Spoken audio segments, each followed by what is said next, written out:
check, mic check. This is Cult Classic interview Check, number check, 31. check. And I'm here with Kamiyada.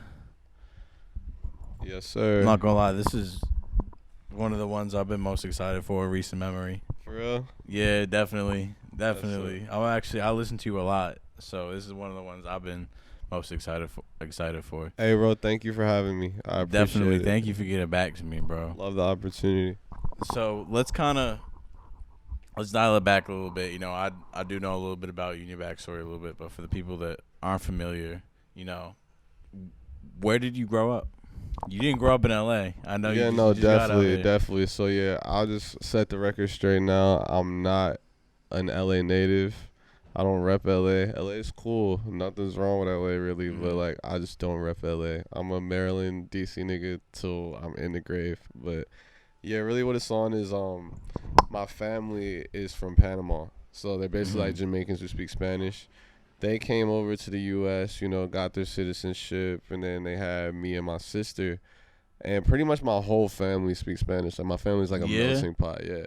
But me and my sister, like, the only ones that don't speak Spanish. I, like, kind of understand it. I wish that my parents would have more so took the initiative to, like, speak it to us. Because I feel like all my cousins who are Hispanic, all their parents purposely would just speak to them only in Spanish when they were little so that they would learn that.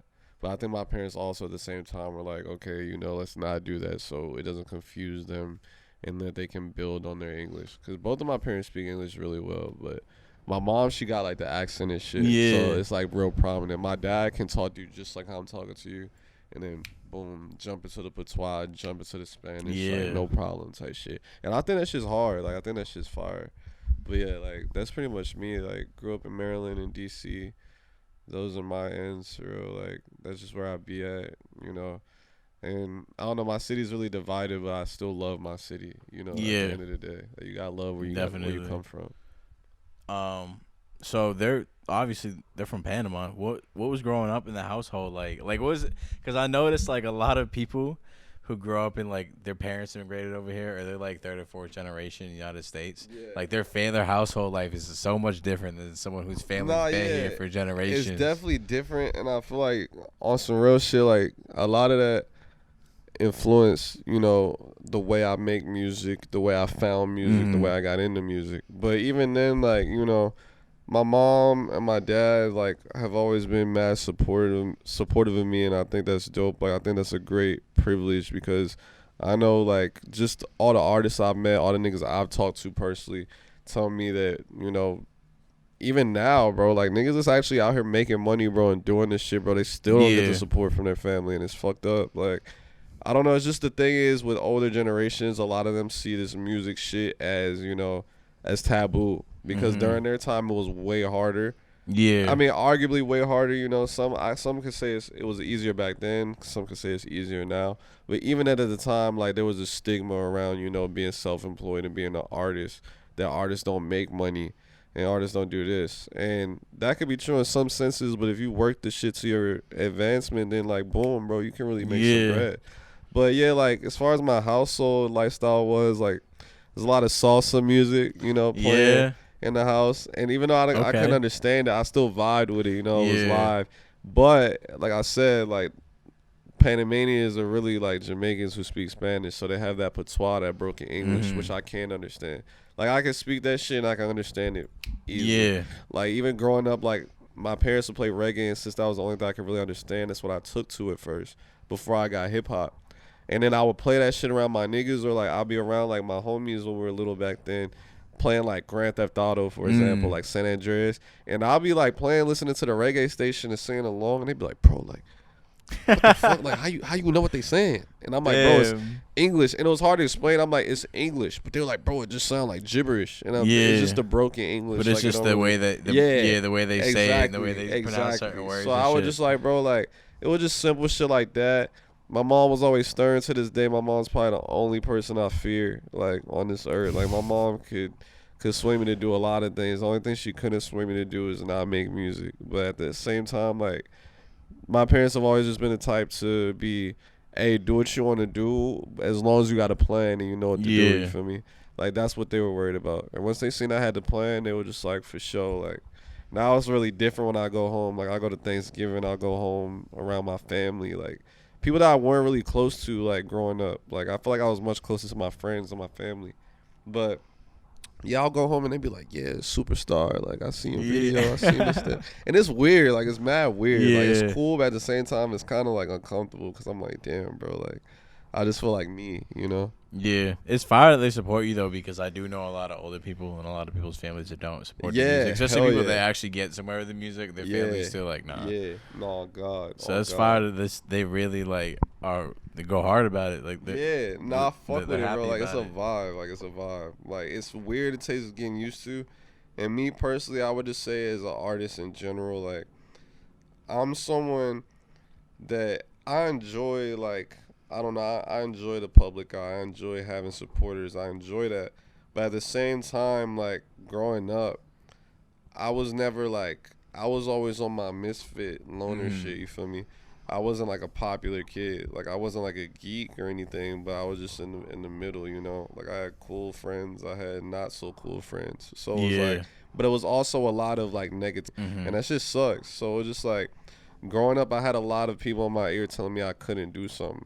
Like, especially rapping, bro. Like, I wouldn't even be pressing the fact that I rap. Like, I'd be in high school, be like, a nigga would rap, he would rap to me, and I'd be like, oh, cool, bro. Like, I'll rap too. And they'd be like, well, you can't rap better than me. And I'm like, all right, bro. Like, and they always got me up. And I'm like, bro, I never said I could, but you know, if that's the way you took it, then that's the way you took it. And now it's funny because now, bro, like, probably like twice or 3 times a month, somebody from my past, somebody from my high school, somebody from my middle school, somebody from my city will be in my DMs like, bro, I see you, bro. You got the blue check, bro. Like, you're going up, bro. Like, you killing it with this rap shit. And in my mind, I'm like, the petty me is like, damn, bro. I remember when you said I couldn't rap, bro. Like, I really remember that shit. But, I mean, that shit's behind me, bro. Like, you can't dwell on shit like that. So, even if I think about it, it's funny in my head, I still show love. I'll be like, hey, bro, thank you. Appreciate it, bro.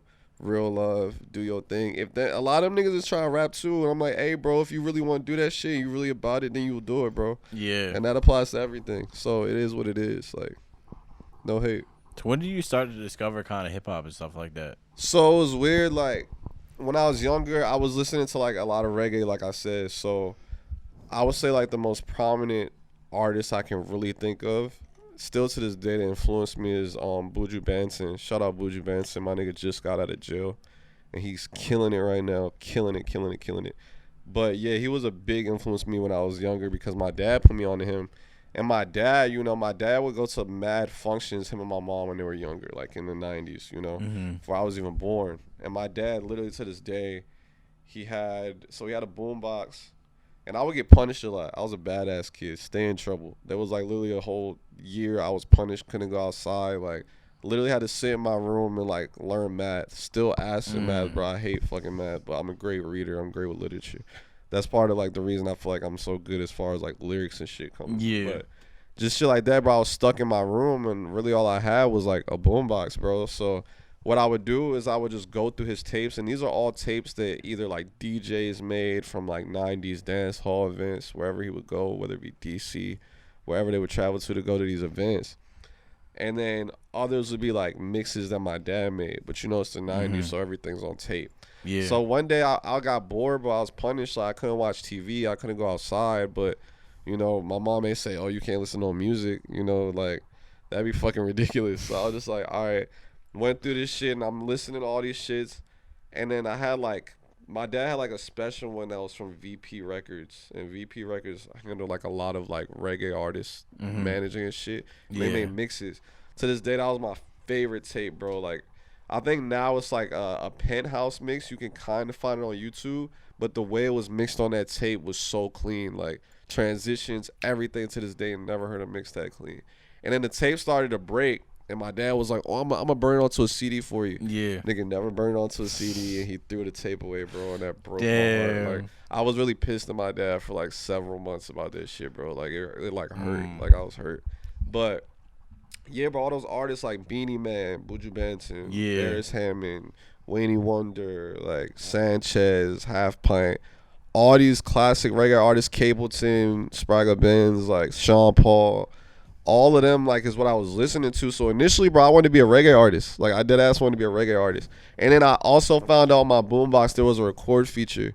And one day, like, I accidentally clicked the record while I was singing along to the song, and it recorded my voice from the boombox. Oh, and I was like, oh, what the fuck? Like, I was so lost. I was like, bro, how the fuck did it do that? Like, I didn't know that was a thing. Like, I actually had a built-in microphone that could catch audio. Audio quality was shitty for real, but it worked. So then it was funny. I like started playing around with it. Like, I'm hitting the record button, and I'm like DJing and shit. Like, and a lot of those tapes had pre-DJs. Like, people already DJing over it. So as they would like transition and scratch, they will record into the mic over the part and hype it. Or either that, they would do that, or they'll have like a selector hype it during the event. And in between cuts, you could hear the crowd like yelling and shit, singing the song. But it was lit, like it was fire. Yeah, so fire. I did that, and it was funny as shit because like one night I was doing it over one of my tapes that I listened to, but I didn't know that it saved over the tape. So I was recording over the tape itself. So then I was in the whip with my dad. He drove like an old like 1994 white Isuzu. Like that car lasted us until last year. How old were you at this time? I was probably like 4, 5, damn, maybe so 6. You were mad young. Yeah, young as hell, bro. Little ass kid. So I'm playing the tape, and it's a Isuzu, bro, from '94. So we got a tape deck. So I got it in the tape deck, and me and my dad would just be driving. Like we would go do work and shit. Like my dad would go paint houses or whatever, and I'd be with him. And we listening to the shit, and you hear my voice come on, my little ass 5-year-old voice, and I'm like, yeah, like saying all this crazy shit, and I'm embarrassed because I'm like in the whip with him, bro. He looking at me like, "This you?" And I was like, "Yeah." So I'm like geeked. I'm like, "Yeah, bro," because I'm shook because I had no idea it was gonna record that. So I was just like, He was like, "Oh, look at you joking me and shit." And I'm like, "Damn, bro," I was so embarrassed. Like it was crazy, but just shit like that was just like, "Damn, bro," like. That's really what started the influence. And then the craziest shit, I tell niggas this story every day, bro. Like, when I die, when I'm old, they gotta put this in my documentary, bro. It's definitely some divine intervention shit. So I like, at my house, I'm living in Maryland. I was probably like 10 years old, 10 or 11 at this time. And it was summer. And every morning I wake up at 9 a.m. Me and all my homies wake up at 9 a.m. and go outside and just go bullshit, ride bikes, do whatever. And I look outside my window, and in the middle of the street in front of my house, there's a CD, and it's reflecting off the sunlight, and I pick it up, and it's College Dropout by Kanye. And I didn't know who the fuck Kanye was. 10 years older this time? Yeah, young as fuck. However fucking age I would be in 2004, 2005, wherever that album came out, I was that age. Because I'm bad at keeping track of that. But played the shit, heard it, and then I listened to it every day for like the next year. Like every night when I went to sleep, put it on. That was the only way I could get to sleep is if I listened to College Dropout. And after that, bro, like it changed everything. Like I got into that, then I got super into Lil Wayne, and then from Lil Wayne I got super into Jay Electronica, and then I went from that to like a whole rock phase. Like that's when I got heavy into like Deftones, Nirvana, Alice in Chains. And I was super into like the 90s grunge scene in high school. That's all I listened to. Like I was trying to idolize that scene. Like I went into school like fuck everybody, bro. Like I was on my little cringy 90s kid shit. Like, you know, it was lit. Yeah, I was super angsty, super, bro. I was coming to school, ripped jeans, chucks, a fucking whatchamacallit, what the fuck is it called? A damn, what are those shirts? What are those over shirts? I'm gonna catch it in a second, but fucking, I had this shit on. I was really dressing like a 90s kid, bro, and around all these DMV niggas that wear like foam posits and like some True Religion jeans and shit. So I'm looking crazy. They like, bro, why the fuck you listen to that white people music? And I'm like, bro, this shit hard, bro. Like I was like, this is music, bro. Like this, I feel like I can relate to this shit. Like it like hit me in my chest for real, more than hip hop did at the time.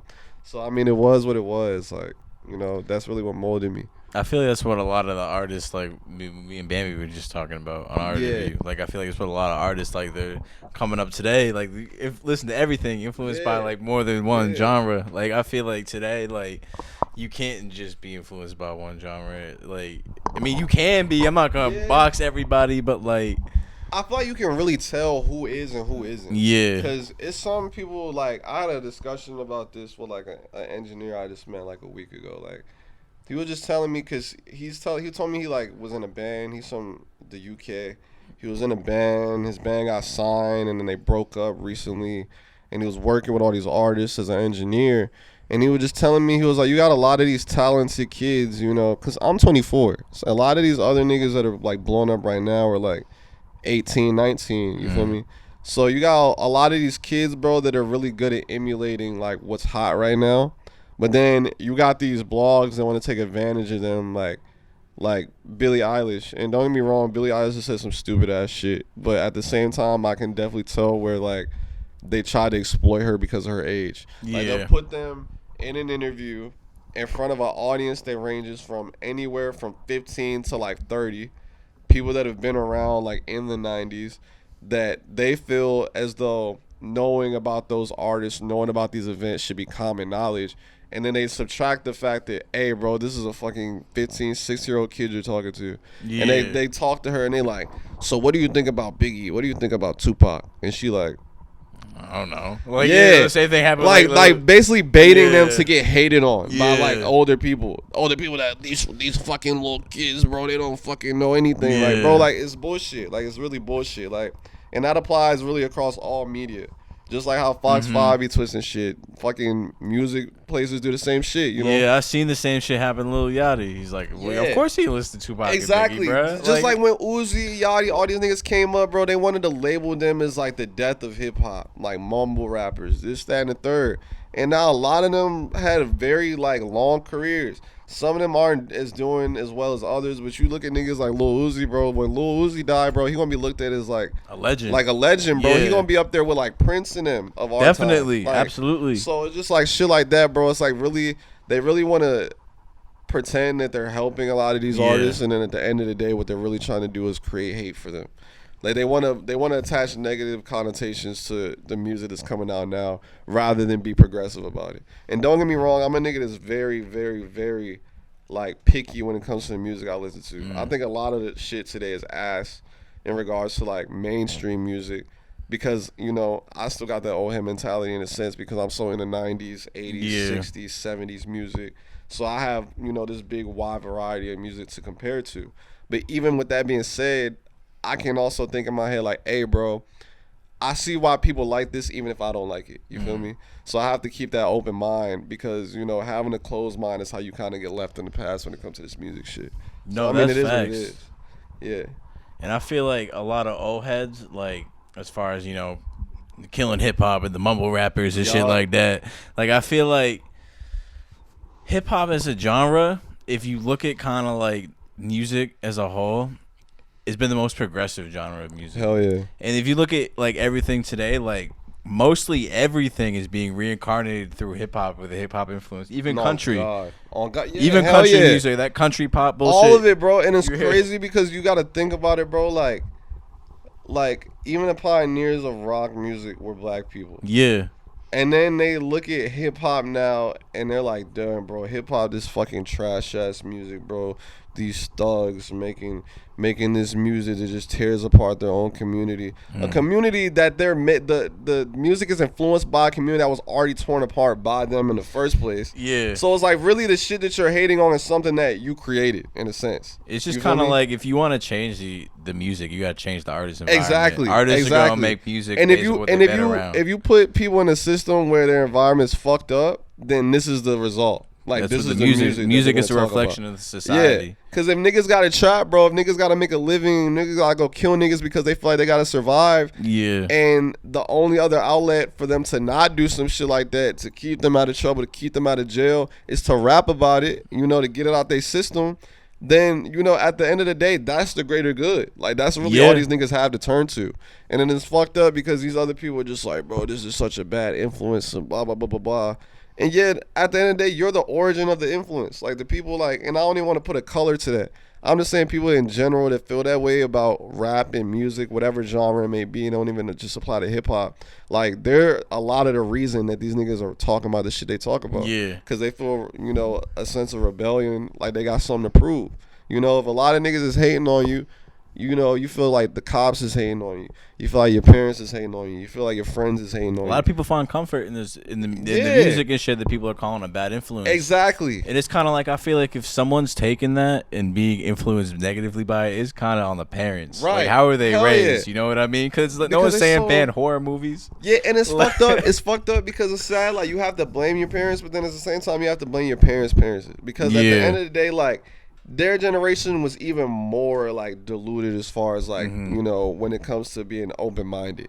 Like, your parents are like kind of open-minded, and then your parents are probably not open-minded unless they went through some kind of like crazy journey in life that stir them like out of the general linear path of how people thought, you know, in the 60s and 70s and shit like that. That's facts. So like, backtracking a little bit, when you were 10, you found the Kanye West CD. Yeah. You on that shit for a year. Yes, sir. And then high school, expanded rock phase. When did you start making music? How did that come about in that time? So yeah, like really what I was doing for a long time, I didn't get recording equipment. Like, I didn't record anything. Like, I didn't record my first song until 2014. So really what I was doing is I would just think of songs in my head. And my time to do shit was when I was in the shower. I would literally have whole concerts in the shower, bro. Like, I think everybody went through that. Yeah, no, God. But me, I would be in that bitch for like 3 hours, like doing a whole set. Yeah. I would have interludes where I talk to the crowd. And mind you, I'm like a little ass kid, and I'm like, you know, thank y'all for coming out. I'm pretending like I'm like 30 by now. I'm like, it's been a long road. Man, my parents are hearing this shit outside the bathroom door, bro, thinking like, this nigga's crazy.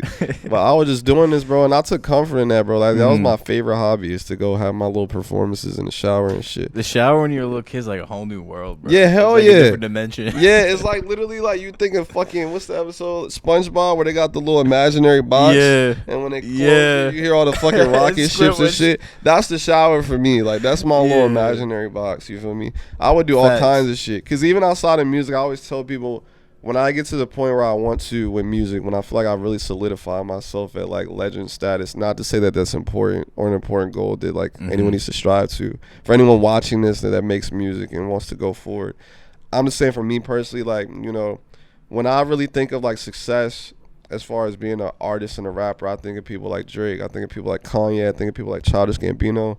All those niggas that really did their music thing and branched into other things. And that's the type of artist I want to be. I want to do my music thing. And I know as much as I love music, I know this isn't my end all be all. Like, like, I love film. Like, I'm super into film. I watch a fuck ton of movies. Like, film is like my second love next to music. You feel me? Yeah, so that's I think fire. Yeah, exactly. And even then, that's what I used to do, bro. Like, when I was little, when I could get Legos and shit, bro, I wouldn't build like shit like regular kids would build. I would build like Lego guns and then pretend I was filming my own action movies. I would do shit like that. And then I would have the whole acting. And I'm young as fuck, bro. I would have all this acting shit set up, all this character development, shit like that, bro. Even when I was in school and they told you to like make your own, bro, I would love shit like that. I would write a whole fucking story, like when I was bored. You feel me? So I just know that after I'm done, if I don't do some acting shit, I definitely want to get more into like the directing side and like, you know, be on my Christopher Nolan shit. I feel like Christopher Nolan's a very sick director. Like, all his scripts are super in depth. And even with my projects, like I think it was like Kill the Space God, I wrote like a whole screenplay to go with the whole tape, and then for each song in the bio on SoundCloud, I wrote like a continuation. So one song. Is that why they're in acts? Yeah, exactly. Yeah, one was that's why they're in acts. Exactly. And my plan was to make a movie out of it. That was actually a question I had for you. Yeah, yeah. I was planning to make a movie out of it, but I didn't have the means yet. I mean, I'll have the means soon. I pretty much do now. So like, I think what I'm gonna end up doing, you know, especially for my OG supporters, like, I'm probably gonna go back and make videos for all those tracks. That'd be fire. I'd actually really appreciate that, bro. Hell yeah. I'm not gonna lie. Yeah. I fuck with that. Appreciate that, bro. For real. That. Yeah, definitely do that. No, God, yeah, bro. This energy's going out, and your fans are gonna see it. Yeah, nah, that should be live. That should be live, bro. Like, I really gotta. I feel like that's my obligation to everyone that's been listening for this far. You know, really to go back and show some love to the origins, like because I mean, those songs are really what got me here, bro. Like, because people fuck with the new shit now. This is the next level. But I know, like, even with the shit that I drop now, it's gonna get appreciated, but it's not gonna reach its peak appreciation until 2 years from now. But here's the thing about your music too, which kind of leads into another question that I have for you. You've been dropping music for a while. You know what I mean? You've been at it. You know, go look on Spotify, SoundCloud. You've been dropping music for a grip. Hell yeah. And the thing about your music is you've managed to stay consistent in like your sound. Hold on. How did I word this question? I'm trying to like figure out exactly how I worded this. No, All right, you've managed to keep your sound consistent but fresh at the same time. How do you maintain that balance? Because like you've been dropping music for a while, and you've been the consistency with the sound and kind of tweaking that sound and evolving it, but it's the same sound, but you kept it fresh essentially. Like you have a certain sound that you just repackaged and kept it entertaining and new and unique every time you drop something. So how is there like a secret to that? I mean, really what it is, like, even now I be telling my niggas, because I don't know, like, I feel like even now, bro, like, a lot of my, I don't know, people don't know about the crazy shit I've been making. Like, I've been making some next level shit, like, really, like, in my opinion, shits on everything I've been doing. Like, you know, even the shit I'm dropping now is cool, but it's not like the you know, peak of like the shit that I'm really on now. Like, I really think I've reached my evolution as far as an artist, and it's just gonna keep going forward from there. But really, what I think my main formula is just listening to a lot of old music, but also a wide variety of music. So some days I'll be in my room all day, no TV on. I'll smoke. I'll kick it right by this window, kick it right on that balcony.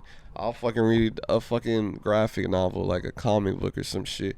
And then I'll have a whole playlist playing like anything from 90s, 80s goth rock, you know, some like The Cure, The Smiths, you know, the classics. And then I'll have some 70s shit. I have some Janis Joplin, The Doors, Jimi Hendrix. Then I'll switch to some 90s shit. You got some Soundgarden, Pearl Jam, Alice in Chains. And then even then I'll switch to the 90s R&B. You got some Boyz II Men, 80s shit. You got Sade. I'll be having like crazy shit playing, and I go to early 2000s, Deftones, Korn, Aaliyah. All kinds of crazy shit playing, and I'll let that shit go for like 2 hours. Like 2 hours, I'm listening to all these crazy sounds, all this crazy type of music. Boom. And then next thing you know, like, then I'll go record. And then I have all these different inspirations inside of my head. Because then I'm like, damn, I can talk about so much shit, you know? And then I try to also tie into, like, what's going on in my current life, you know, in there. And then on the opposite side of that is sometimes I make music as if I'm making, like, music for a movie. That's probably, like, my favorite thing to do. Like, I'll make some shit and word it in a way where I'm like, yeah, I want to make sure this shit sounds like some shit that can fit a movie score. Some shit you can play in a movie trailer, you feel me? Yeah. Because I'm so into movies, so I'm like, damn, let me imagine an action movie and do my thing. All right, we're going to have to wrap up part 1, but we're about to get into part 2 because I got a lot more questions for you. So this is part 1. Thank you for tuning in for interview with Kamiyada, interview number 31. Hit us on the website, kultclassicofficial.com, on Instagram at kultclassicofficial, and on Twitter at kultclassicoff. And then hit me at Bobby Dee on the beat, at BOBBYDEE, 2 E's on the beat. And you want to give your social? Shit, you know, my socials, Twitter at SpaceGodKami, Instagram _Kamiyada. What else? Spotify, Kamiyada. You know, hit on my Spotify, hit on my Apple Music. Hella music on the way. New project coming soon. As soon as I get everything out the way, new videos, all that. Even during quarantine, I'm just trying to serve niggas. So it is what it is. Kamiyada. Word. That's part 1. Part 2 coming up right now.